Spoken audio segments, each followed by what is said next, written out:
אוי, סליחה, לא שמתי לב. פשוט הייתי שקוע בעיון בחוברת הקורסים שיצרנו עבורכם. שלום, שמי רונן ואני ראש חטיבת תרבות ואירועים במרכז שזר. מערך הקורסים מבט חדש אל העבר מאיר פינות נסתרות בסיפור המרתק של העם היהודי.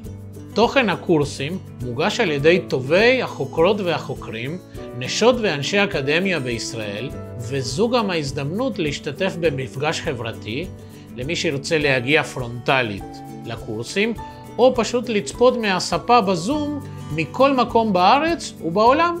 שלום, שמי טובי וייס ואני מרכזת הקורסים במרכז זלמן שזר. השנה בחרנו להפנות זרקור אל מגוון נושאים חשובים ומעניינים שטרם נחקרו דיים, ולהגיש אותם ממבט חדש אל העבר. בקורס מיום ליום שגרת היהודים לאורך ההיסטוריה, נאיר את חיי היומיום של היהודים לאורך התקופות, נשמע את קולם של הגברים, הנשים והילדים שלא השאירו תיעוד כתוב. נציג את החדשות של אתמול, התפתחות העיתונות היהודית, העברית והישראלית ויחסה לאירועי הזמן. בקורס ארון הסרטים היהודי נבחן ספרים וסרטים אשר זכו למעמד מיוחד בתרבות היהודית והם נדבך חשוב בארון הסרטים היהודי. בקורס דרך אישה נלך בנתיבן של נשים יהודיות פורצות דרך לאורך ההיסטוריה היהודית.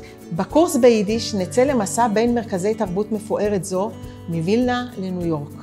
אנו מזמינים אתכם להצטרף גם לקבוצה לומדת, פורמט חדש שאנו פותחים בשנה הקרובה, ולדון ביחד בכתבי הוגים יהודיים בנושא מבחן הזהות, מבט פילוסופי על יהדות וישראליות.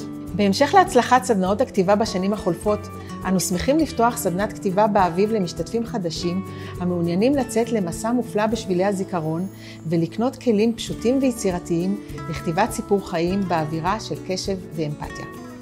בקיצור, אני מזמין אותך ואותך ליהנות מחוויה מעשירה, מרחיבת אופקים ומהנה. לפרטים ולהרשמה לחצו כאן.